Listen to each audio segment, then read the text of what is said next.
أنا المقدم شرطة ساطع النعماني.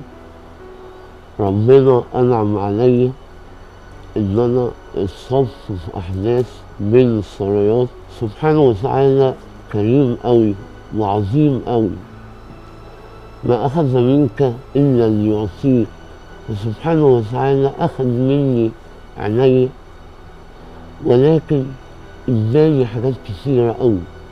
أجملها إن أنا النهاردة قاعد في وسط الملايكة، أنا يمكن مش شايفهم بس أقسم لكم أنا عارفهم واحد واحد. فجاي أنا النهاردة قلبي قافل كده وأنا داخل المستشفى، سبحان الله لقيت طاقة نور قدامي لدرجة إن أنا حسيت إن أنا هشوف.